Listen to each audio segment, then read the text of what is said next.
Interesants pavērsiens noticis pret Aivaru Lembergu vērstajā kompromatu karā. Lemberga nometnē paziņoja, ka kompromata autors ir atmaskots. Viņu iegāzusi paša neuzmanība. Taču publikācija autori padoties negrasās, jo tuvākajā laikā atklātībā parādīšoties jauni skandalozi fakti par Lemberga darījumiem. Pēc tam viņi sola pievērsties Aināra Šlesera līdz šim nepubliskotajai darbībai. Pagājušajā nedēļā interneta mājaslapas rokasgrāmata.com apmeklētāji varēja iepazīties iespējams Lemberga bankas kontu izdrukām. Parādījās liecības, kā viņš par 118 000 mārciņu iepircies smalkā veikalā Londonā. Materiālam pievienot arī veikala fotogalerija. Lemberga nometnē rūpīgi izpētīja fotogrāfijas un secināja, ka autors paša neuzmanības dēļ ir pieļāvis būtisku kļūdu.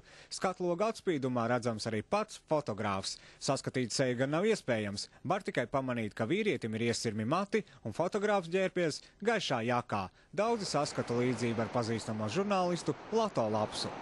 Es jums neteikšu ne jā, ne nē. Kaut gan Lapsa publiski neapstiprina arī savu saistību ar interneta lapu rokasgrāmata.com, viņš ir ļoti labi informēts ne tikai par tur jau publicēto, bet arī nākotnes iecerēm. Šodien sākts stāsts par to, kā Latvijas valstī nozagts un paslēpts miljards. Tuvākajā laikā gaidāmas vēl skandalozākas publikācijas. Lemberga kungam ir gaidāmi daudzi priecīgu atklāsmju brīži.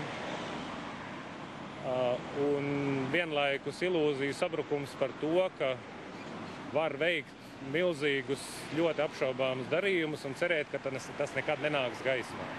Ka var melot, ka var darīt to, kas ļoti izskatās pēc zakšanas, un ka tas paliks noslēpts. Politologi ir pārliecināti, ka šī cīņa ir priekšvēlēšanu melnā kampaņa. Mērķis atņemt balsis Zaļo un Zemnieku savienībai, jo Ventspils mērs ir šīs savienības premjerāmata kandidāts. Lemberga oponenti šobrīd ir diezgan stipri pazaudējuši savas pozīcijas, un atkal savukārt Lembergs ir kļuvis spēcīgāks gan politiski, gan arī no atpazīstama popularitātes viedokļa. Līdz ar to es domāju, ka šobrīd viss tā cīņa tikai viennozīmīgi ir viņam pa labu, jo tas viss, ko dara viņa oponenti, rezultātā noved pie viņa reitinga celšanās.